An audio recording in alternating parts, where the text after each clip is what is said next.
back and forth. We have the LG one too. Would you say the LG? No, I think this is better. No, but what one did you say? Anyway, LG. It's also 360 cam. Oh, no way. Yeah. So how the company started is we wanted to make. Well, I wasn't there, but I knew the idea. Like we wanted to make this camera that you connect to your iPhone. Okay. And then you flip your phone like this, basically upside down. Oh. So you can do Facebook Live or record any kind of video, and it had a 3D sensor on it too. So you can potentially just remove your background, keep you in the frame, and remove your background and put it like, let's say, I don't know, you're in Egypt right now or whatever. Like you can do Facebook Live video with any background you want. Kind of like dynamic, like real time. Yeah. Green screen behind you, like, and you can just do anything you want. Really? So like that's why like the depth camera like would capture you and keep you in the frame. So we were buying all kinds of cameras, and I mean we still do. Like we have a drone, we have a camera company too, but yeah. But what do we do now? So this is the startup you're working at right now? Yeah, but they pivoted the idea because the investors were like, nobody's gonna pay $50 and put this thing in their phone, in their pocket, like walk around with this. Okay. And then just use this when they need to. Like everybody wants free filters, Snapchat, Instagram, like they're all doing this. Especially with like the Face ID, you can actually take advantage of the 3D aspect of it, like that all these new animojis. So the investors were like, not a good idea. Yeah. So and when you don't know what to do, you just do security. And so that's what the company pivoted to. So same technology, but we're doing like Face ID for offices, basically. Face ID. Oh, so I see. That's what you were saying. Yeah. So the idea is that we take a picture of you, like we're a badge reader on steroids. Like we have badge reader, we have RGB, IR, and 3D. Oh. So every time you badge in, using your regular badge, we just take a picture of you, we'll learn your face, and then at some point, once we know like it's for sure you just walk up to the door is already open for you because we do facial authentication. And it's similar tech to Face ID, right? Like it's the same sensors.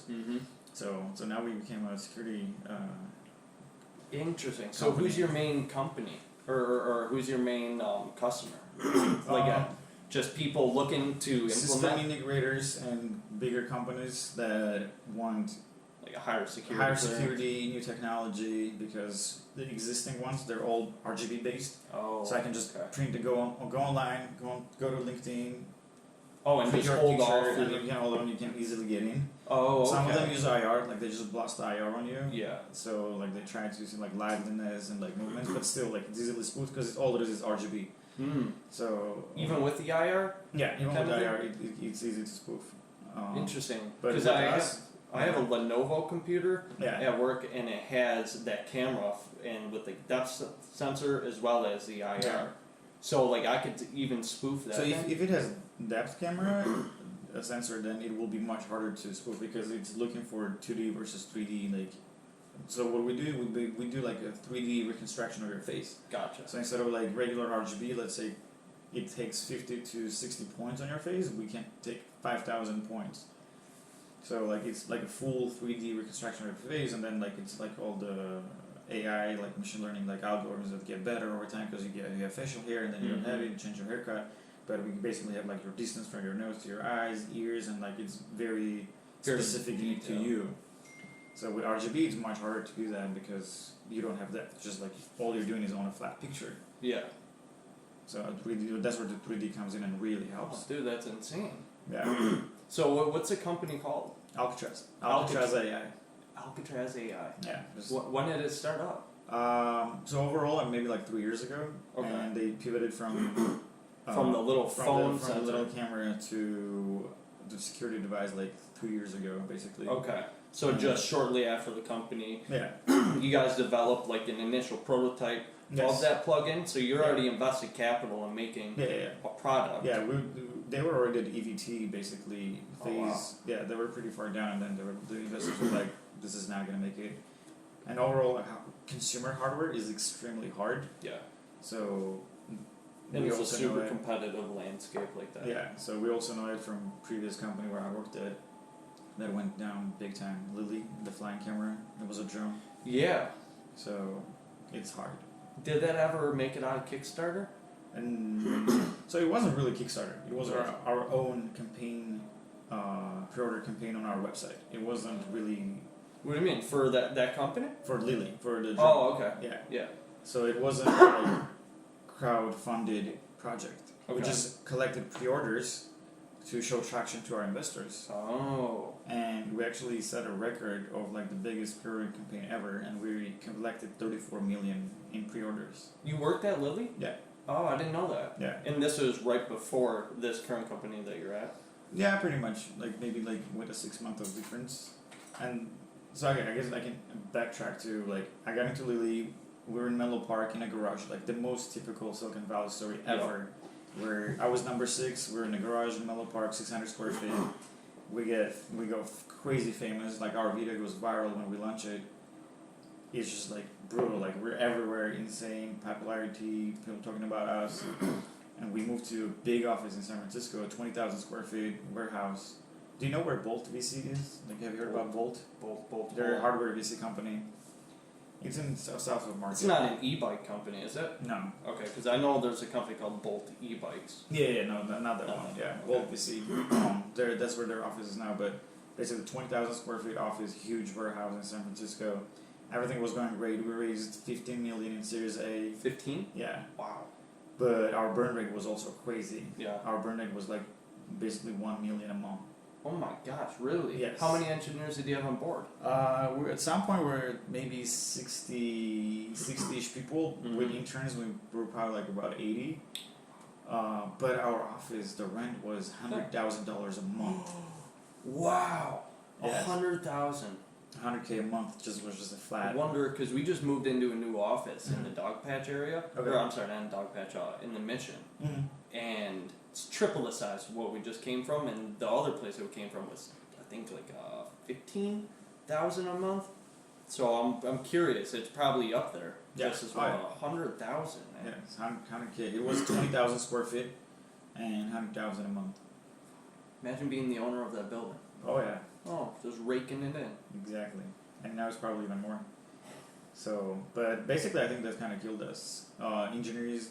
We had a rookie CEO, rookie CTO. They were straight out of school, Berkeley, and they didn't know what they were doing, and there was no like adult like supervision. Yeah. And So it was a lot of like free for all kind of thing in the beginning. we had a good working product, and they decided to, because a lot of it was OpenCV and on top of it customization from our end, and they decided to rewrite the whole flight controller, and they basically delayed us like 10 months. Oh no. Like they decided, I don't know why, to start the whole thing from zero. It's like the Pied Piper thing where he goes up on stage and Exactly. just rewrites it the night before. Yeah, exactly. So obviously that didn't go well. After 2 delays, the investors didn't want to invest in us anymore. We had already collected that from our, like even right now there's a container with parts for Lilly about like for worth like $1 million because. And all that's left is just to do the flight controller. Would they toss it all out or what? Yeah, they basically tossed everything out Is and. it recording or is it? I don't know what it's doing actually. It just keeps looping. Oh.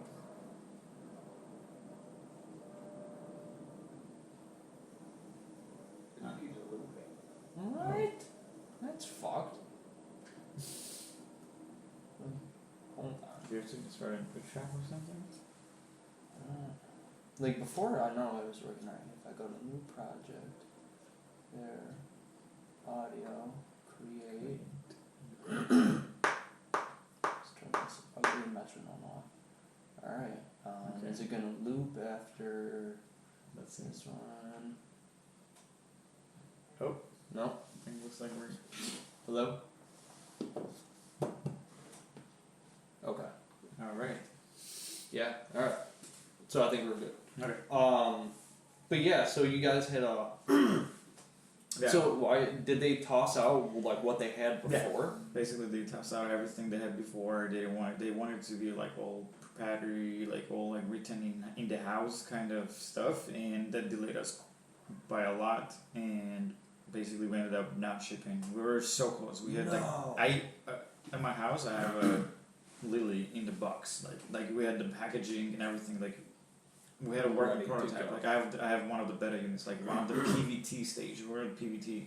So we went through EVT, DVT. Like we're at PVT already. But we're like at 95% done. And then our manufacturers were interested in investing / buying us. They flew over from China, and they were like tier 1 CM from China. Like, they talked to us. There was like this huge rich family. Mm-hmm. They were not really like a company. It was like family owned, but they were like crazy rich. Interesting. Just a random Chinese family. Yeah, but their company is like famous. It's called Gore-Tex. So like they're pretty. Gore-Tex. Is it like the gloves and the like outdoor wear or am I thinking Gore-Tex? No, it's probably Gore-Tex. It's like the company's called Gore-Tex. Okay. And they have an office in Santa Clara, but they're tier 1 manufacturers. Like, you know Nest Camera? You know Nest Camera. Nest camera. Nest. Oh, Nest. Yeah. Google. That's what they manufacture. So that's the same manufacturers as Google's Nest Camera. So they're like a big CM. Yes, they're like tier 1 big CM in China. So Okay. they came. I don't know why they didn't like it or whatever. They changed their mind. They didn't want to invest in us anymore. And then They came and seen the prototype and was like, well, I mean, they've seen it. Like, they were the one who they were manufacturing, right? We had like already 500 units made. with them. Yeah. And then I don't know what went wrong, what they didn't like. And then after that, Snapchat was interested in us. They wanted to get into the hardware game. okay. Do you remember those Yeah, glasses? Yeah. And they wanted to do something with a drone, something smaller that you can just like take videos and pictures with for Snapchat. Mm-hmm. So they were really interested in buying the company. We were still like hot during that time, but then they saw the company was going down. They were like, no point of getting the company. We can just wait until it fails, and then we'll just acquire the talent. Gotcha. So that's kind of what they did. They recruited like one of the top engineers there, and the company basically went down. Yep. But it was a crazy wild ride. Basically saw everything in the startup world from like going from just 6 grow people to 60 and then going down. I was the last one basically. I was helping out like closing everything down, shutting everything down, and that's where I basically like the whole Turo and everything. That's where it starts too. What do you mean the whole tour? Turo, the whole Turo, the whole Turo thing. Yes. Yeah. So you're like, because what do you do? the company was going down. There was nothing left, but there's a bunch of assets, right? Like equipment left and right, good stuff, goodies like everywhere. Yeah. So I talked to the CEO. I was like pretty cool with him, right? I was like, "Can you like basically fire me?" Because I was the one who made the inventory of everything that should be liquidated. Okay. I was the one who put it all together. Yeah. As I was like helping to shut down the company, and they were filing for bankruptcy and everything. So basically, they fired me, or they let me go. Like I was one of the last ones, and then I registered the business. Like just SP, like sole proprietor, like nothing fancy. I got a reseller license, and I went back. I was like, all right, I want to buy all this stuff.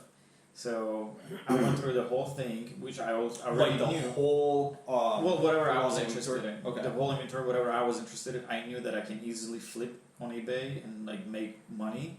So I basically bought. Now, what kind of stuff did you guys have? Just like office furniture, TVs, everything like that. Everything like that, but I mainly bought. Some double equipment. I bought a standing desk for myself because it was $1,000 standing desk that I bought for like $250. So I got everything like on a crazy discount, right? Like I basically like 25-30% of the MSRP. So there was a lot of margin. I bought shed loads of laptops, like MacBooks, MacBook Pros, MacBook Air, like everything that was used in the office. iPads. Phones, because we're using all this like to test on Android, on iPhone. Man, I don't even remember, like, but all kinds of equipment, and I knew batteries, like, you know those remote controls. They're really there's really expensive remote controls because that's what we used to like a remote for the drone. For the drone, yeah. They were like $500 remote controls, like legit ones, So like I basically went through the whole thing, and I knew whatever I could flip, I bought it. Yep. I spent like maybe $15,000 just like buying $50K? 15. Oh, 15K. Yeah, 15K, okay. But just like racking up electronics and everything. Yes. And at the same time, so we had actually cage built in the office, like a legit cage for the drone. So in case like we're flying it inside, so like it doesn't go crazy. Oh, like, okay. Yep. Even if it falls, it doesn't break. So we bought these gym mats that were like 6 by 12 feet, like they were big, and we had like 9 of them. So the cage was pretty big, and the CEO is like, "Hey, are you interested in?" Because we're getting kicked out of the office, we had to get out of there, but there's still stuff in it. Yeah. The CEO was like, "Do you want to buy those mats?" And I was like, "Well, I cannot take them. Like they're huge." I was like, "I'll give you a good deal, blah blah blah. Just take them." So what I did, I took a picture of them. I put it on Craigslist, so I sold it first. Oh, okay. Yep. I got 2 different gyms from Berkeley. They were interested in it. One of them bought 2. Oh, no way. And then the other one got the rest 7. So I sold each of them for $450. And then after that I sold them, like they're like, okay, we'll come pick it up. Okay. And then after that I went and talked to the CEO. I was like, okay, I'll buy them. Yep. And I got each of them for $100. $100 each? Yes. So I spent $900 and I sold them for $450 each. So that was a good margin right there. I was like, this is probably the fastest, easiest way I ever made money. Like I didn't have to move the mats, right? Because those guys just came and took it from the office. Yep. I didn't have to do anything. So I was like, what can I do? And I knew about Turo. I was like really interested, being like a car guy, like driving different cars and all this stuff. I was like, that's a cool idea. Like I'm gonna try it. So at this point, you've already like amassed some cash flow, right? Yeah. Some cash flow to be able to purchase some more cars and stuff like that from Turo. Yeah. So it was because of that domino that fell, because the company was starting to decline. You bought the stuff. I had to do something because basically at that point I was not employed and I didn't want to look for a job, and I saw this opportunity and I just jumped in.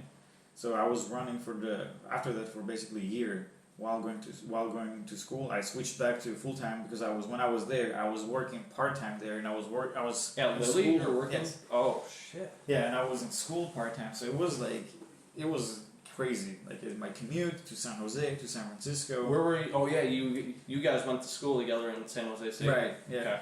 So it was really crazy, but I made like $3,500 like out of nothing basically. Yeah. Yeah. I'm dying. Love you. Oh god. Get some I know rest. I'm gonna drive. Love it. Nice seeing you. Leah, Oh, nice to see you and thanks for the... Oh yeah, of course. Bye, Leo. I'll be back later. Okay. Okay, I'll hit you up in a little bit. You're not coming with us, right, to go fly? No. Okay. Just text me when you're almost done, so... Okay, let me text Jesus. Time you want to go. Hey, we're gonna go at... Let me know, okay? Okay. Love you. Bye. Love you. Drive safe. Bye. So yeah, basically when I got the check for those mats, like subtracted whatever I spent on it, like I was like, wow, this is easy money, right? So I was like, I don't mind risking it and losing it. Mm-hmm. So did you start thinking at all, like, maybe I could go to different startups and just get their liquidated stuff? I also thought about that. Yes, like that's for a while. That's what I wanted to do. Yeah. Just be a liquidator. Like it's like I can buy from one startup because startups fail every day. And startups start every day too.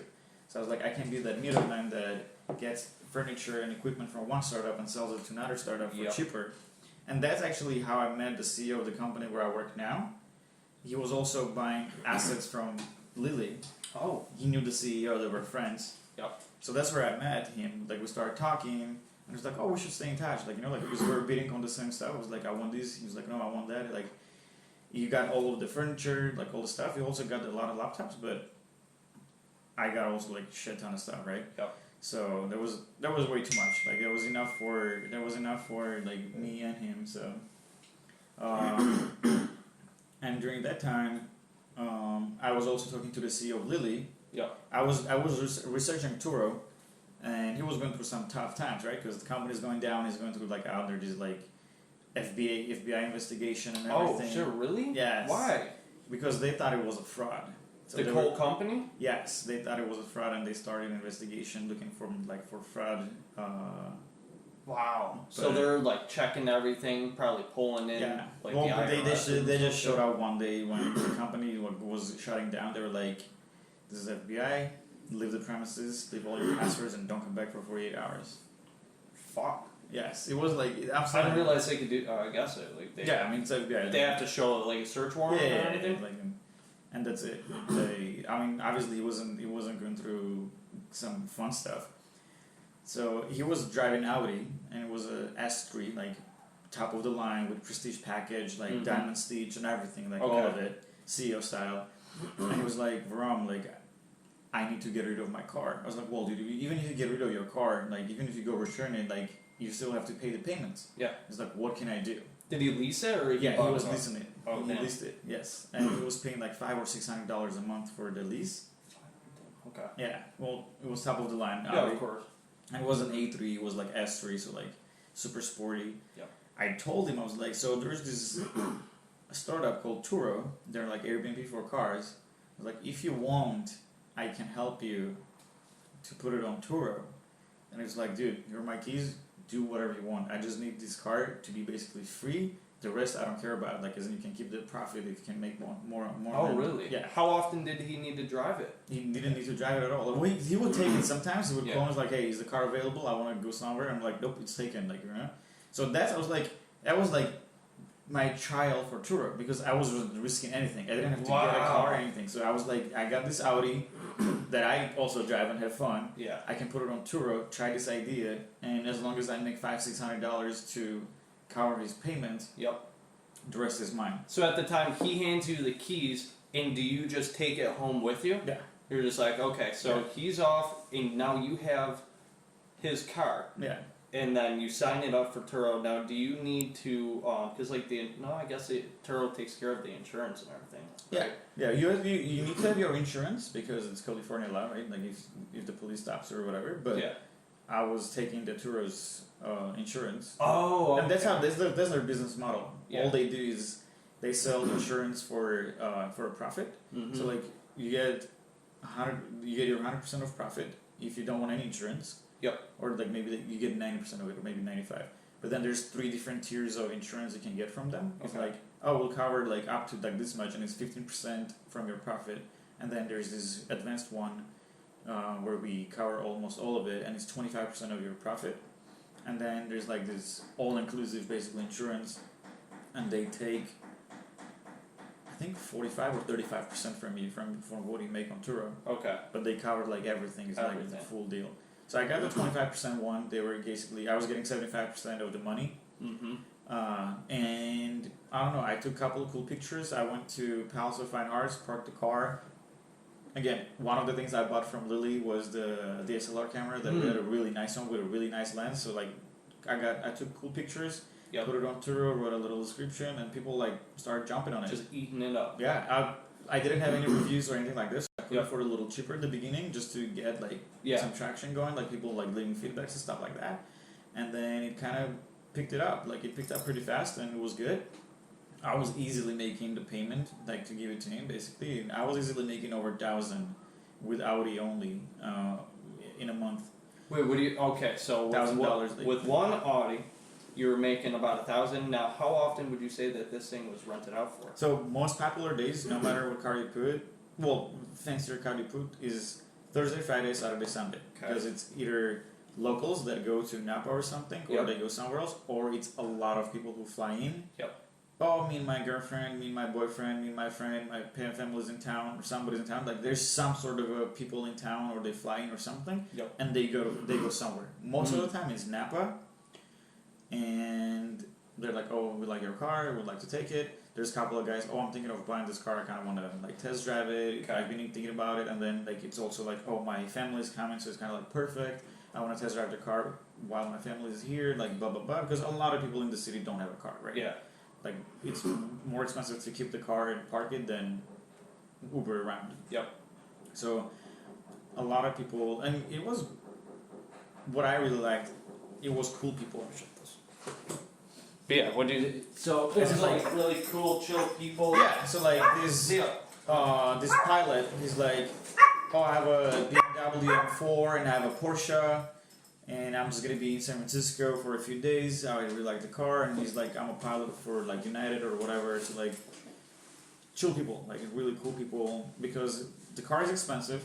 Yep. I put it for like 70 at the beginning, and then I raised it to like 110 or something. Oh yeah. Yeah, because it was it was top of the line. It was a really nice car, and then they have to pay the 110 a day plus the Turo fees and some insurance or whatever. So like if you take it for 3 days, you're talking about like $500-$700 maybe, right? Well, okay, $700. Like if you take it from Thursday to Sunday, you're talking about like $500-$700. So obviously, if you have that kind of money just to drop for a car rental, then chances are like you're like up there, you know, like you're living the life. So that's what I like. The clientele that I was taking the car, they would usually take care of the car because it was an expensive They car. can afford it, and they're used to driving those classic vehicles.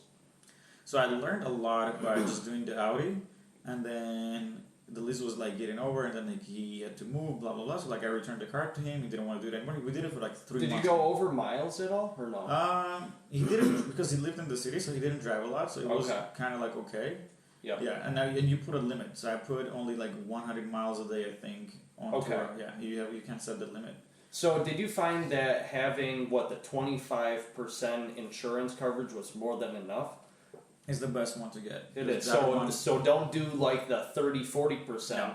No need. No like need. What's the main difference? I think it's just like when your car is involved in an accident, they give you rental. Oh, they fully take care of you basically. Yeah. 25% one is like I think it's zero out of pocket cost to you. Okay. They take care of it, blah blah blah. But like you have to like basically source your own car while the car is in repair and whatnot. Okay. And then the lower tier one is like 15%, but you pay any damage up to like $3,000, and if it's more than that, then Turo kicks in. Gotcha. So, I feel like that's not even worth it. And like just being able to get your seat scuffed or like your rim bent off. I know most of the time it's going to be something small, right? Yeah. Like it's not going to be like... It's not going to be a major crash. Well, I'd hope yeah, not. well, statistically talking, it's going to be something small rather than something big. So 25% I think is like the best one to go with. Okay. So that's what I did on Audi, and then after doing it for 3-4 months, and that's when like it was like kind of aligned at the same time with like when I sold the mats, and I made this like over $3,000 like by doing nothing, basically just by posting this thing on Craigslist. Yeah. I was like, I'm gonna give it a shot, and I started looking for cars on Craigslist. I knew I didn't want to like finance a new car. I knew I didn't want to dump like $15,000-$20,000 to buy a car and put it on Turo. So I was looking for cars on lease that I can take over on somebody else's lease. Oh, interesting. Okay. So, but I didn't care. I wasn't looking for a specific car. I was looking for a good deal. Okay. As in low payment, more or less nice car, and low mileage. Now, when you say nice car, what was your standard for picking that up? Something that is not like Toyota Corolla or Honda Civic. Okay. So a little bit more mid-class to upper class. Exactly. Yeah, like Mercedes, BMWs, Mini Cooper, like a couple like cool Nissans, convertibles. I was even looking into like Porsches. Like I went and checked out one, but that one would have been more like a actually buy, not at least take over. At the time, did you have your own car? I was leasing my own Infiniti. I was leasing a car. Yeah, the Q50? Q50, yes. Okay.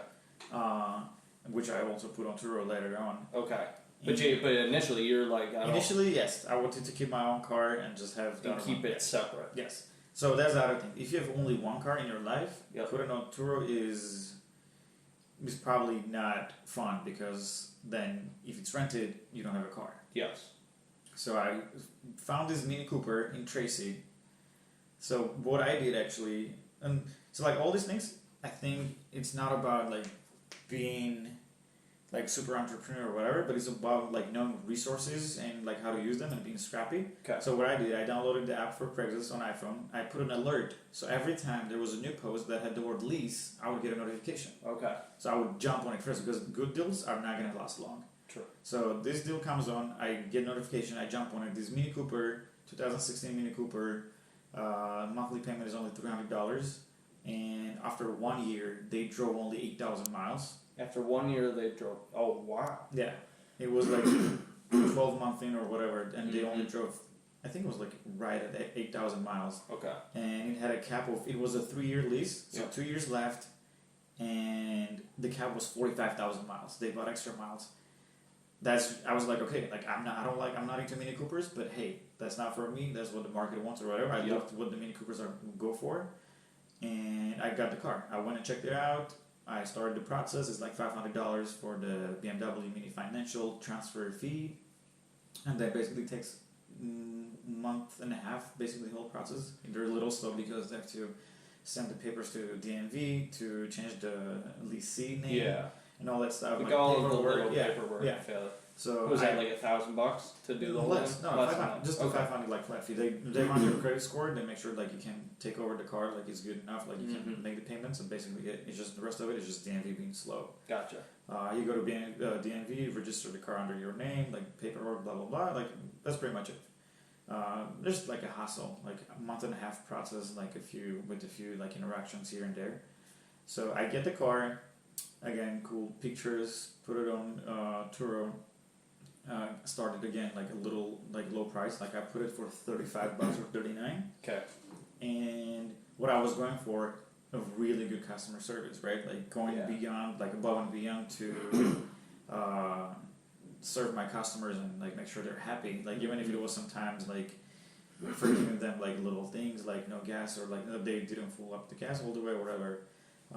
And it picked up crazily. So it turned out to be just because you were doing that little customer service trick?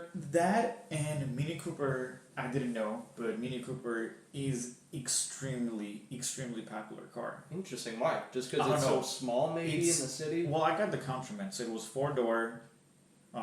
Actually, I can actually show you. Yeah. Or actually, can we go on Chrome? Yeah. It will be better on. Yeah, for sure. Pop over here. And people just lots of girls, of course, right? Like, it's a girly car. And if you just type in Turo, SF, I don't know, Vick or something like that, I think.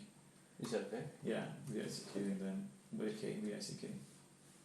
Okay. And then SF maybe, and I think I should like pop up. Car rental. Yeah.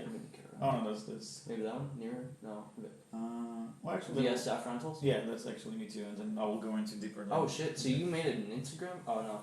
Yeah, this is. You made an Instagram for your Turo? Yeah. So let's see. Do you find that helps? I didn't maintain it long enough to like get to the point where it would help. Yeah. But I can definitely see like how it could help. Is that your Q50? Yeah, that's my Q50 at NASA Mountain View, Mountain Field. Wait, there should have been a link here where it goes to my profile, but maybe this one right here. Profile, yeah, this is a profile one. Yes. Let's see. I don't know if it. Oh wait.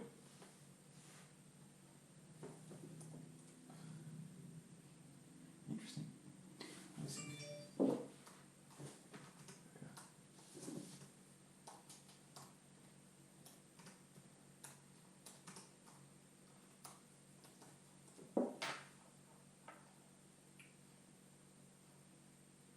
I think I might have taken mine down because I was busy. Oh no, this is it. Oh wow. So wait, hold on. So you get your own page and art? Oh yeah. Wow, I didn't realize it was like that. So I went to the same place, Palace of Fine Arts, like with a friend, like in the middle of the street, just took a few pictures. Okay. And this is the car I got. The only thing that I did on this car, and it's the base model too, so it wasn't the sport or anything. The only thing I did was I got these straps from eBay for like $15, like on the hood. Oh yeah. And that's it. Because the car like had the nice wheels. Yep. And it looked really nice with like the white black combo. Yep. That's it. And it blew up. People were like, I love your car, this is really cute, mini. A lot of girls, a lot of guys too, and a ton of couples. Wow, really? A ton of couples that would want to take the Mini and go to Napa to drink wine and like have this like little trip. Do you have a lot of repeat customers? A few. No, conversion rate, pretty low because usually it's tourists that fly to SF. Yeah. And go to Napa or somewhere else. But Napa, like number one destination for sure, like hands down. Gotcha. And I started doing it, like it was picking up while I was in school, like delivering here and there. It was crazy. And then I kept looking for good deals on Craigslist. Yep. So another one popped up, and it was a really good deal. Like that was like. So at this time, so what kind of so your payment's $300. What do you think that you're clearing like a month on like something like that? Like a 600-700 $100 maybe. Yes, definitely. Yeah. Okay. Yeah. And at the time, so you have your car that you normally drive, but you don't insure this one, right? It's all through Turo. No, you still have insurance. Okay, so you still have a personal Personal insurance on that car. Yes. Okay. Yeah. How much does that run? Isn't that like $100 a month or something? Some of that, a little lower because I knew my insurance agent for a long time. Okay. So like I kind of talked to him and I was like, okay, like secondary car, blah blah blah. You know, like one driver, two cars kind of thing. So Yeah. like, basically, I tried to make it as low as possible. Yep. But yeah, it's also something you need to pay for. But I think it's worth it than having a newer, nicer car than having a, like you own the car, maybe you don't have full insurance on it, and liability insurance only. The reason I went for this is because it was a nice car, more or less luxury, or not, I'm gonna call it upper scale, but it was new. I knew nothing can go wrong with it, right? It was new, 8,000 miles. It's a brand new car. Yeah. Like, so I didn't have to worry about maintenance at all, and I knew people are gonna drive miles and miles on it. Yeah. So I didn't want to like get a 2010, 2012, some sort of a Mini Cooper, and I'd be like, what the fuck? Exactly. Break down I didn't want to deal with it because I simply didn't have the bandwidth. I didn't have the time to deal with something else that could have happened with the rental. Yeah. And Turo they have a valet service next to the airport. Yeah, I hear that. Yeah. So you can drop off the car there within 24 hours before the trip starts. And then they take care of it, basically all of it. In inspection, they take pictures and everything, and then the renter comes to where the parking lot is, and then Turo staff basically helps them, and they take care of the whole logistics. So the people who rent the car can either pick up or drop off the car there. Does it cost a fee to drop it off? It's $25 fee. Okay, $25 per day? Per service, as in like per trip. Oh, okay. Can you leave the car there for some time? They charge like $12 or $15 a day for parking. Okay. But once you get to know the guys over there, they're super cool. Like you become kind of friends with them. Okay. Well, you gotta talk to them, right? Like they keep seeing you. Yeah. They're like, and you're also like do your due diligence on your time, like on your side. Like, hey guys, like I'll drop off the car tomorrow or whatever. Like, how's it going? Like, is it busy and stuff like that? So like they're super cool guys, right? Yeah. And they've been doing this for quite a bit now. So I got to know them. They were like, basically, we were super chill. Like sometimes they wouldn't charge. Sometimes like and a lot of times what I loved about it, it was like the ultimate definition of passive income, and like it just felt so good. Yeah. Is you're at school or whatever, your car is being dropped off on Thursday from one trip, and then it gets picked up the next morning for another trip, and you do nothing. And so you don't have to. Okay, so you go drop it off initially. Yes. Right? And then somebody will come the following day, they'll use it, so Turo again will take the pictures. Yeah. And what happens if it's like dirty a little bit from the last thing? Do they do a quick vacuum? They have a full service, like as in they can take the car to a car wash, they can vacuum it. Do they hit you up like, hey, it's a little dirty? Yeah, so like I get the inspection as soon as they do it, Okay. pre and post trip, Yeah. get a video and like 40 pictures and everything, and it's like an actual like setup system. It's not like through text, like Oh, you get okay. it on your mail, like on your email. But once I got cool with them, I was like they're like, oh, the car is a little dirty, like what should we do? And I was like, sure, like go ahead and clean it, like once or twice, like I pay them, and then again, like you gotta be. I was like, dude, I'm paying Turo like $15 or $20 for a vacuum, like it takes 5 minutes to vacuum. I was like, I'd rather pay you $10, like I can just Venmo you, if you're interested. And they were like, yeah, like I mean, like screw Turo in a way, right? Because they're also trying to make money, like they're only getting paid like hourly. So I was like, instead of paying 20 to Turo, I was like, hey, like they're like, oh, is it a little dirty? Do you want me just to vacuum real quick? I was like, yeah, sure. Like, and then I would Venmo. Yeah. And then after a while, they're like, dude, don't even worry about it. Like I just like did a light clean, it looks good, it's ready for the next trip. That's sick.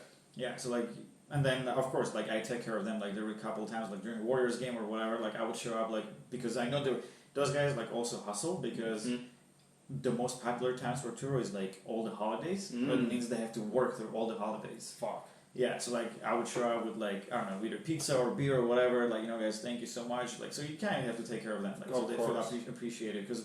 I appreciate it because they take care of me. Yep. They make sure the car is good in condition before it goes out to the next trip. Yep. So, and sometimes it went crazy to the point where I didn't see my car for a month because I had trips back to back, No, like lined wow, up to really? like 5 On trips this guy? On this guy. Wow.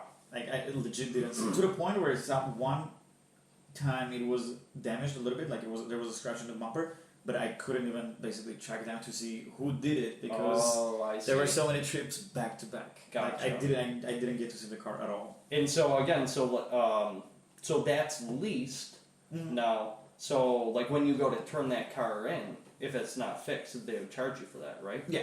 Well, depends. So like, depends how big it is, right? Okay. If it's a lease and everything on a smaller credit card size, it's like normal wear and tear, so they don't charge it. I see. Unless it's something extreme. Yes. So most of the time it's been fine. I haven't had any bad experiences when people like messed up the car. I had a one-time accident, but like legit nothing happened to the car. Okay.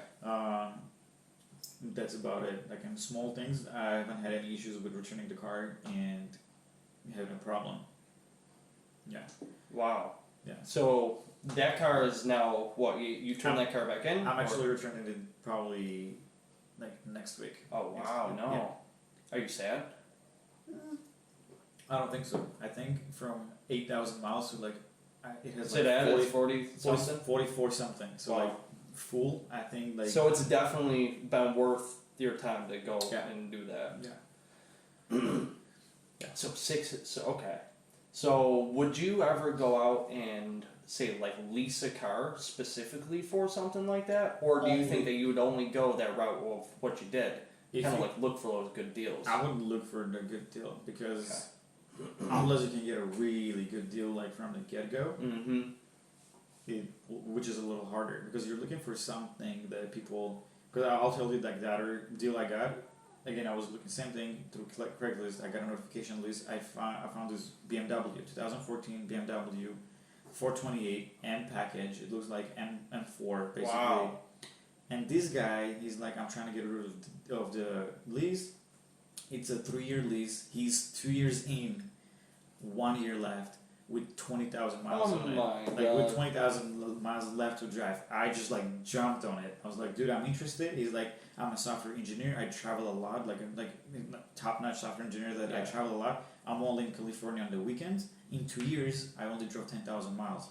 And that guy got all the packages and he paid $10,000 down payment on a lease, which I have no idea why he would do that. Cringing. He had to fuck you money like that. But it worked out for me because that BMW with loaded was only $420 a month. Wow. Which was really, the car was loaded. Yeah. Like all the packages you want. Like it had everything. $420 a month. So at this time, when you got that BMW, now you have 3 cars, right? Exactly. You have your personal, the Q50, this guy, and then now an additional BMW. So what I did, I went ahead and actually also, obviously I'm an all-star host. Oh, that's amazing. So what I did actually, I went ahead and also posted my BMW as well. Okay. My Infiniti. Oh yeah, see, like And then maybe took over the BMW. I was driving. basically. It got to the point I was just basically driving the car that was not being rented. Okay. And there was a time when I was Ubering around because all 3 of them were rented. Wow. That was like the best time. It was like ultimate. Like I didn't have a car. Like either if I was in the city, like going somewhere, like either had to walk or I had to Uber around. Which was a good thing, right? Like it seemed like all 3 cars were rented and they were making money. So BMW, I put higher limit on it. Also like went super crazy. Let me see if I can. Yeah, dude. I want to see this thing. What color was it? It was white. Oh god. See, like I had 74. Do you still have that one? No, that one I returned. That one you returned. Yeah, because it was only 1 year lease, but obviously I got like all of it. But you got a good bang for your buck out of that. Yeah. Now, how much would you say that you would net from that BMW, right? So you got like a $450 payment a month. Yeah, so I put it for obviously, and at that point I was starting to raise my Mini Cooper price. Okay. And actually my feedback was going crazy because people were like, "Oh, Vick is amazing! Like he went above and beyond this and that." I was like throwing I was just being super nice, right, to people. Yeah. And when I put the BMW, I could already like had that leverage to put it on a higher price from the get-go, and I started raising my Mini to the point where I was same Mini Cooper, even sport model was even cheaper than my base model. Wow, And really? people were Still requesting give it, up. and they're like, we're only renting it from you because based on your feedback. Because people were saying really good stuff, and actually, So now, like, what kind of stuff would you do to go above and beyond? Like, what kind of tips can I take to? they were like, oh, like we're a little late, we're a little early, like, is it okay? Like, basically, like, convenience for them, inconvenience for you. Yeah. And which I was like, yeah, sure, like, whatever, no problem. Like, oh, we don't have time to to fill up the gas or whatever. Can we just pay you or whatever? And I was like, oh, don't worry about it. Like, Oh, okay. basically, I would like give them a break, like $20 here. And what I noticed when they were going to Napa, and I had a fast track on the car, they're like, oh, we can pay you for a fast track, but basically you're only paying for one way, right? Like, Yeah. yeah. And I was like, my servicing fee is $5. one free, like whatever, like I'm not gonna charge you. So like, it's like the small things that matter. Okay. Like, these like little nice things that people like. The conveniences, yeah. So Yeah. people don't need to worry about shit like that. Yeah, and it's like Vick went above and beyond, great customer service with fun, zipping around in this Mini. It was our first tour experience, and Vick made sure we enjoyed it. With again, like hard. Wow, that's So, like, amazing. There was that, I think. A lot of people were requesting it, and they were using Turo for the first time. They didn't know how it worked. Yep. And it was like basically my responsibility. Like, I mean, I helped Turo, right, the brand a lot by giving this good experience. Yeah. Because some people were just like, whatever, like this is, you live it or take it kind of thing. Mm-hmm. So, I can tell actually this particular one, I remember like till today, she requested it, and she's like, oh, can you give me a discount? And she was asking basically for $100 discount, and I'm like, I cannot. And then I told her, I was like, since you already did the request, I have a few hours to respond. If you don't respond and cancel, I'm gonna have to accept it. Because if I don't accept it, it doesn't look good on my profile because it looks like that I didn't accept this trip. Gotcha. So like your your rating like goes down by like 0.5% or whatever, but like 1%. And I was like, just keep in mind, I cannot give you the discount. I'm sorry, but I'm gonna have to accept it if you don't cancel it. So she doesn't cancel it. I accept it. She messages me after an hour. She's like, I asked you like not to accept my trip unless you can give me a discount. I was like, well, did you read my message? And she kind of like got mad, and she was like, well, like, I told her, I was like, if you accept it now and the renter cancels it, they get charged a fee because basically, oh, like, you're canceling the trip that you booked, there's a cancellation fee. So I told her about that too. I was like, just watch out because like I don't want you to lose money. Yeah. And she was kind of like mad. She was like, oh, it's okay, well, whatever, we'll take it kind of thing. Mm-hmm. So I was like, I can offer you, like, I gave her like basically $40 discount, but the way I did it, it was like, I made it as a surprise. And what I did, I left when they came to get the car. I wasn't there because it was through the parking, through the valet service. I left them a bottle of wine that I got off Safeway like for $7-8. Yeah. And I messaged them, was like, hope you got the car. Well, there's like a little surprise, and there's like, check the glove box too. And I just left them $20 cash. Yeah. And then on the way back, I told them, you don't have to put gas in the car. Mm-hmm. You can leave it at half. They don't give me full, but at least give me half. Yep. Which was like maybe another like $15 or whatever. Okay. But she had the car for almost a week. Oh wow. So I obviously I don't want a grumpy customer to come and take my car for a rental for a few days and like basically fuck it up, and because they're mad at me or whatever. So after I did that, like she gave me this review. Wow. Going from mad to like would go with this rental again in a heartbeat. Yeah. So like when people read this, like obviously it just like builds up the trust, and they want to rent from me even though you're a little higher, your price is a little higher than everybody else's. And what I also noticed, a lot of people doing this as a surprise or whatever, because I would deliver straight myself. Like I've done deliveries at like even 5 a.m. or something. Oh yeah? Oh yeah, like deliveries were crazy. Like I put, because I wanted to like, I was eager to get money, so I had 24-hour basically service. Like you can request that at any time. Basically. So real quick, at this time, you still don't have a full-time job, right? No, I'm still just full-time student. I'm just full-time student. Full-time student running the Turo biz. I'm selling all the Budai stuff on eBay. Wow. Okay. Yeah. So I noticed like I remember this one guy, like that's how I got the idea. This one guy messaged me. He's like, "Oh, can you not say anything. I can't remember what he said. He was like, "This is a." Oh, he messaged me like, "Oh, I'm taking my wife to Napa, but she doesn't know about it. It's a surprise. She doesn't know about the car. She doesn't know about Napa or anything like that." Okay. So the way it's gonna look, I deliver curbside. So like that's the first thing they see when they get out. She's like, "Can you please not say anything like about Napa, like you know?" Yep. So she doesn't know it's a surprise. So I was like, "Oh, since it's a surprise." So I was like, "What can I do?" So I thought I was like, "Do you want anything?" Any extra services like concierge services, and I was like, whether it's a bouquet of flowers, Starbucks coffee, bottle of champagne or wine, and the guy went for it. So he was like, yeah, it's like bouquet would be cool, and I was like, basically you can reimburse me plus some like basically service Plus a fee. little service fee. Yeah. Yep. And he went for it, and then I started. So did you offering just it. give them a flat rate of like, so say like bouquet of flowers is $10, okay, service fee is like 5. 15, like 10, 15, yeah. Okay. And the guy was perfectly fine with it because like it's a surprise for a wife or a girlfriend or somebody you're about, and like they get out of the San Francisco airport, like at the gate there's a car waiting for them with a bouquet in it. So Yeah. obviously well worth the $35. Dude, that's badass. Yeah. These little things for Yeah. the ROI. And I started doing it more and more. Like everybody who would message me, I had basically templates. Like I wasn't typing it every time. I had macros like that I would just like copy paste. And I started offering it a lot more. I was like, on top of it, if you're interested, I can do any basically request that you have, and you can just reimburse me plus some like some fee or whatever. And then I started people like the most popular one was wine.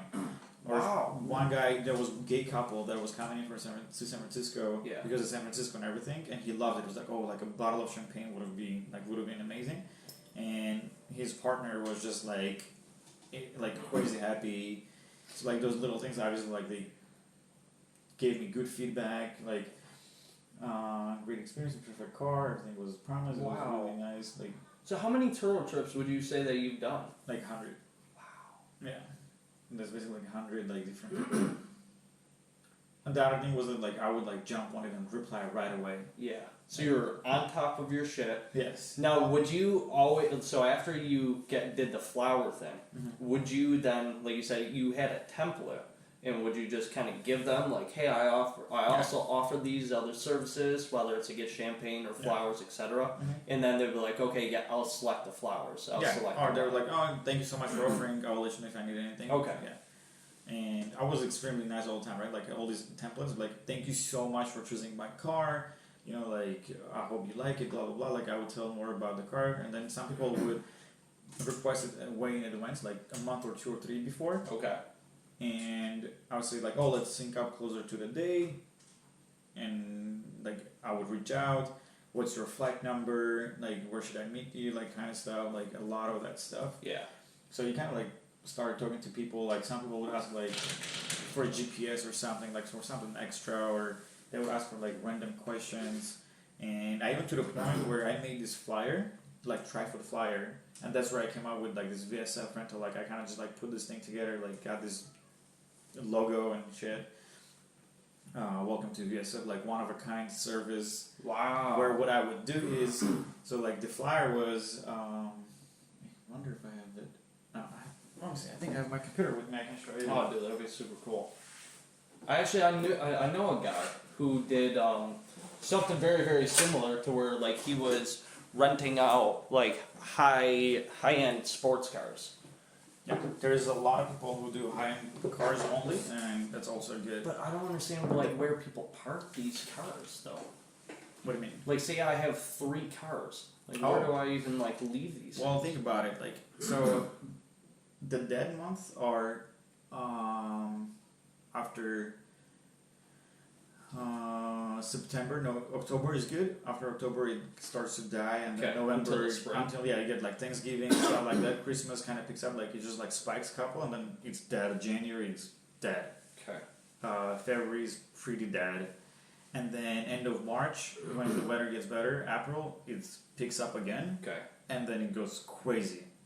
So during that time, it's not really an issue because I had hardly all 3 cars parked because they were just rented. Gotcha. So that was not an issue at all for me. Hmm. I would do sometimes street parking and stuff like that, but that was not an You issue. just found a place for it. Yeah. And there was a car wash next to my house, and I just got a membership there. It was $25 a month, unlimited car washes. So Wow. every time I would get the car back, I would just run through a car wash. Every time I would deliver a car right before, I would just run through a car wash. Yeah. So it was like well worth the money. Wow. I've done some really crazy stuff. Like I knew all the gas stations that had car washes inside them, like next to the airport, because sometimes like I would deliver it, rinse it at the car wash, and then just deliver or whatever. So it was like super convenient. So you're there when you go to drop a car off for Turo. You're there to go greet the person, hand them the keys, show them everything. Yep. All right, you guys good? Okay, and then they drive off, and then you Uber or I either Uber, or a lot of times like you really have to think about your time, right? Like if I'm delivering a car in San Francisco, and then I have to go back to Redwood City, I can either call train or Uber, right? Basically, so I can Uber. It's expensive, right? Like some would argue like it's expensive, like it doesn't make sense. But then the call train takes forever, depending. Like even if it's a weekend, especially, it's gonna take forever. So like depending what you can do in that hour. Yes. I was like, Uber is a better investment because I can go home faster and do more stuff with my time, and like because I had to ship stuff on eBay and stuff like that. So it was well justified investment. Totally. Rather than spend 2 hours and only spend $5 and do nothing on Caltrain or whatever. And then a lot of times I had a friend who was Ubering in the city. I would just randomly like hit him up like, yo, like, are you free or whatever? Like, because I rather pay, I'm spending money. Or like another friend that was not in the city, but like she was around, and I was like, yo, like if you're around, like I rather pay your gas, like like put gas in your car like for $40 than pay Uber. Totally. So that also like worked out. Like I don't know, I've done some crazy stuff to the point where San Francisco airport to Uber charges extra fee, right? Like it's always more expensive to go to the airport and come back. So what I started doing, I would just hop on any of the shuttles, like the hotel shuttles. Yep. After I would drop them off, like any shuttle that comes right after that, I would just hop on them, and they go to the ones that are in Burlingame, because there's on Airport Avenue in Burlingame, right next to the airport. There's all these like Hyatt, Marriott, all these like different hotels. I would just hop on any of these shuttles, go to the hotel and request Uber from there, and I would save like $5 to $7 each time. Oh wow! So like, gotta be scrappy. These little tricks definitely save you. Yeah, a lot. So now you said, but before I pivot to there, you have a car rental service now. Like not right now, but yeah, that's at the time that's what it was. But it wasn't as in like registered in any Did you business way.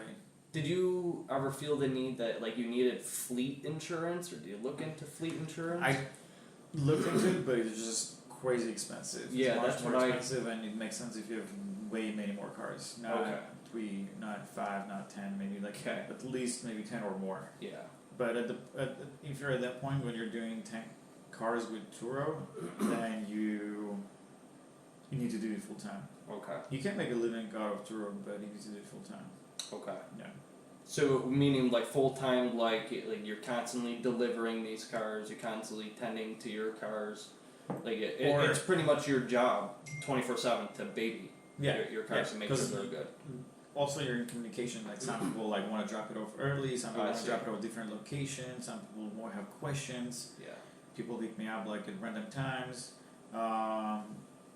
This lady, she freaking calls me at 5 a.m.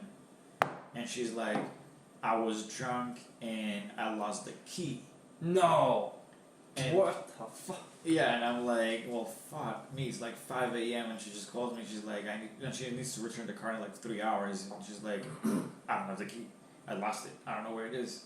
I was drunk last night. Thank God she was Ubering. She wasn't driving my car, but she had the key on her. Yeah.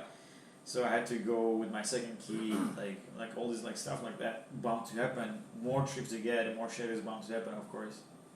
So I got the second key. I went and got it. It was fine, and I just claimed it through Turo, like and just got and programmed another key to the dealership. That was fine. Like it was all taken care of. But now, how is claiming stuff through Turo? Like, it's a fairly straightforward process, or it's fairly straightforward process. But I will tell you what, they're evil. they're evil in a way that Turo works when it works, but then they will try to get out of it as much as they can every time. As in that if you're not on top of it, you didn't take a good picture, you didn't like record the miles or whatever, they will like, oh, you didn't follow the rules, we're not gonna. Gotcha. We're not gonna. So you need to follow everything down to the very TI/. Yes, I was like taking pictures before and after, like the report. You can only claim something within 24 hours after the trip. After that, basically, it's not valid anymore. So like, you gotta be on top of this stuff because otherwise, obviously, So what happens lose money. What happens if the people at the airport don't catch it? If it's their job to like go around and take a picture, but then they will catch it because they take 30 to 40 pictures and they take a 15-second videos of both inside and outside. Okay. So there's a lot of proof of like if something went not right. Okay. So this is the BMW.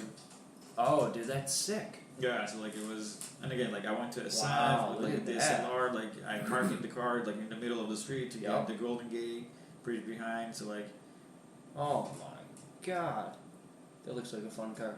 yeah, it was fun to drive and it was fun to Towing it for its little lifetime. Yeah, and at the end of the day, it was just fun because I was like, I'm driving 3 different cars for free, Mm-hmm. and I'm making money on top of that. It was just like fun to switch between the cars, and you know, like you're like younger, like you're just like this is fun. Like, Yeah. Like I knew that I couldn't afford 3 cars at the same time. I knew I couldn't afford Infiniti and BMW. I don't think I could afford this BMW by itself. But and I didn't want to like when I'm 40 or 50, only then be able to drive a BMW. You know, like be able to afford it. I wanted. It's kind of like I want it now. So like, how can I have it now, kind of thing. And that was like the mentality that I wanted to like have a cool car too. Again, being like a car guy, like, but like not say like I cannot afford it, but how can I afford it? Mm-hmm. So that was like one of this I did it. I don't know, like we can go through some feedback. I can't remember like. Yeah, so like Vick is a phenomenal person to went from VIP service, great car. Like I mean, like when you see these like you don't see anything bad. And like some people like write really like long details. Yeah.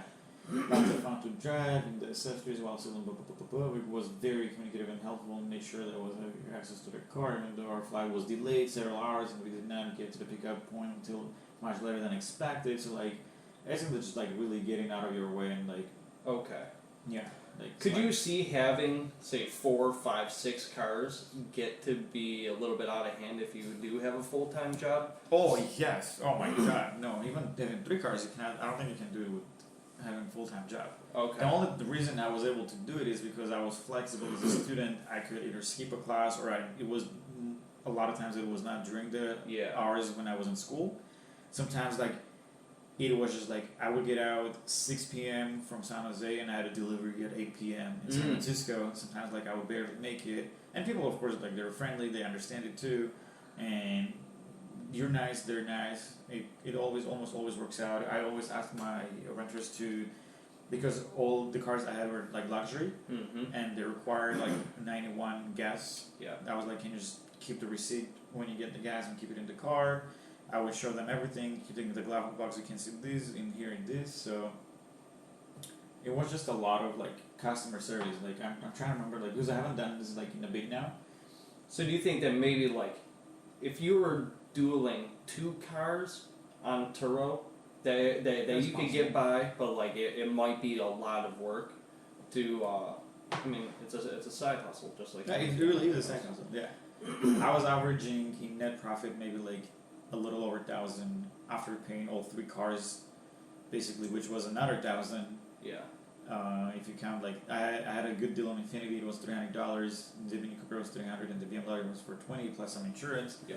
So you're in at about $1,000 a month. Like if to like take care plus, of those plus all the Turo fees, plus all the car washes and maintenance and Ubers and everything, like just net profit like that. Wait, about 1,000. Yeah. A month. Yeah. Yeah. Okay. Well, actually, a little over 1,000, but yeah, like if we let's say not the most optimistic estimate, yeah, let's go with 1,000. Yeah. And summertime, it was just brutal. Like it was brutal because it was very busy. Like that's when I got to be friends with the guys at the parking lot Yeah. because I kept seeing them, like they kept seeing me. It was fun. Like waking up and like you get a ching, like you get paid. People requested. People like Oakland Airport, San Francisco Airport, San Jose Airport, like, and it was a good experience, man. Because sometimes when I would go with a friend to deliver, after that we would just like, oh, we're in Oakland, like let's just go grab food or whatever. Like you know, like, there was also this like during Give you an summertime. excuse also like to go out. yeah, I explored and like even my renters told me about cool places, and the guys were like, hey dude, like I'm with my coworkers. They're like some Samsung accountant people like from East Coast. We're coworkers at this place. Like, is it cool? Like, if I deliver the car 2 hours later, I was like, just like send me a picture. Like, I know the car is good and whatever. Like, just gotta play safe too, but nice and safe. I meet him like 2 hours later. While I'm waiting, I'm hanging out with my friend. We get the car. Now it's 2 guys, 2 cars. We go out. Like, we're already in San Jose downtown or whatever. Like, they told us about this cool spot, and we went there right after. Like, we got the car. Oh, that's sick. And trying to remember like if I had any other times when I became friends or whatever with the there was this chef at this seafood place in Burlingame. He got his car like wrecked or something, so he was looking for something just to drive around for a week. Okay. His car is getting fixed. And he was also like very, like not just like rent and like leave, but like kind of like our mindset kind of guy. Like I help you, you help me. Like it's all about the hustle. And we were talking about it. Like we talked for like good 20 minutes basically. Like when I was giving him the car, and he was like, "Oh, I'm like the main chef here at this restaurant. Like if you ever come with your girlfriend or whatever, dude, just like say my name. Like I will treat you nice. I'm like the best wine or whatever." And he was having some sort of deal with the hotel across the street. Wow. He's like, if you go there and get a room, like say my name. I'm like, oh, just let me know if you want a room. Like I got the hookups. So I was like, sure. Like, and so then the guy's offering his basically services and like how he can help you, and then you like, what's your value added? Like, and then I remember he requested it. He's like, I want to request my trip for a few more days because my car is not ready. He was like, yo, dude, like before I approve it, let me change the price. And I gave him like basically I dropped the price $20 a day. Basically I gave him a $60 discount. And I was like, dude, like really appreciate it. Like if there is anything, like just let me know anytime. Like come through to my restaurant, I got you. So like all this stuff, like $60 of like less profit, but now you made it like a good friend. Yeah, like you could always tap that. Hey man, what's happening? Yeah, exactly. Like I'm at the restaurant or whatever. Like with whether it's like your girlfriend or a group of friends, like and like you know that he got you. Like he will treat you with a wine or whatever, like the food, like discount from the chef or whatever. So you make all these connections also like that. It can come in handy. I met this guy. He was a CTO of a company, and we almost wanted to start our own Turo. Oh, really? Yeah, we even followed up and met with like for a Starbucks coffee after his trip was over. Okay. So he was one of the first engineers at Lyft. Oh shit. Where he was basically they were the engineers, but they were the one who were also like talking to the drivers, teaching them like the whole thing, like basically like super early stage. So obviously the guy was loaded with like shares and everything. So he was looking for the next big thing, and he was like now CTO of another company. He said he had seen the original Turo pitch deck and how it was not good, and then they changed the whole team and everything. So like he knew all about it. And then he like met me like all these like enthusiastic, all about startups kind of like mindset kind of guy. And he was like, do you think like basically I was this source for like the market knowledge and user research, like I had it all because I'd done it. And he was like, do you think this can work? Because like honestly, Turo can do so much better. Like their app and their service, like it can be improved a lot from both sides, from the host side and from the user side. But they're pretty slow at improving and getting better. Now they've been getting better and better because they got big funding, Series D, I think last year. They got like 100 million. So like now they're like dumping money left and right. Okay. And I know somebody that works in there that told me that because a lot of people also do fraud with Turo, as in like they purposely get into accidents and shit like that to get the money out of it. And LA is a shit show. so many crazy stories from Turo in LA. Like people like stolen cars left and right. People renting cars with stolen credit cards. Like it's just Dude, that's a mess. it's a mess. That's unbelievable. Yeah, like thank God, San Francisco Bay Area people, like the kind of people you have here, is much more different. I've never had any issues whatsoever with my customers.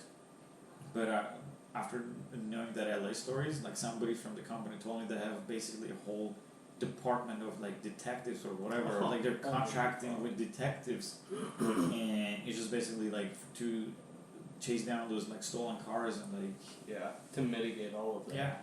The San Francisco airport sued Turo because of the curbside delivery, and they were like, you cannot use it, and now they don't allow you to, I think, deliver to curbside if I'm not mistaken. So it's only through the through the valet service, or you have to make somewhere like outside near the airport or whatever. Oh wow.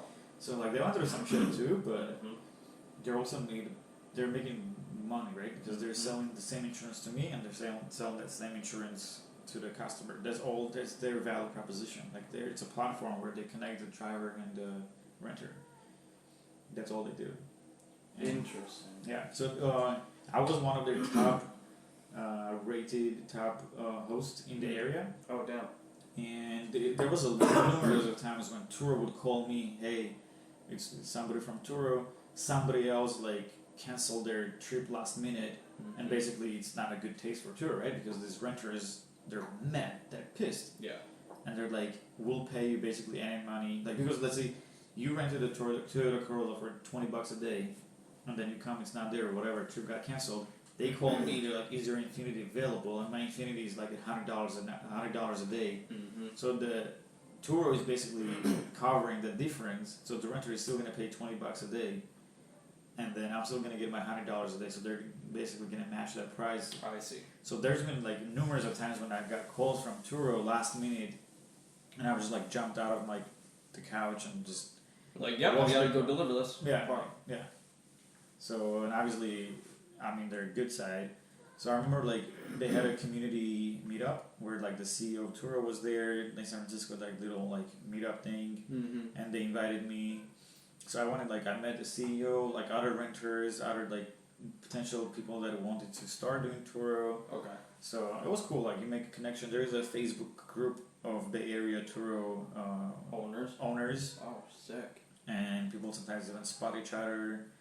And like, can you take care of my car while I'm on vacation and stuff like that? Like I was never a big fan of that kind of stuff because it's like double like risk because you're trusting your car with another guy that you don't really know, and then some other random person is gonna come and take it and drive it. So it was just like I didn't do it, but I know people who did it too. And there were some crazy stories. The guys at the Turo lot would tell me that there were companies like small car dealerships that didn't have registration or insurance on these cars, and they would put like 20, 30 cars on Turo. And basically that worked until something bad happened. Yeah. Basically, so Yeah, that's just waiting to happen. So now you said something about Get Around. Just signed up my Lexus for Get Around. nice. Dude, I didn't even realize that you needed to block it off. It's always on until you turn it off, Yes. kind of thing. Okay. So I didn't realize this. I got out of the shower yesterday. I walked over to my phone and it says, "Oh,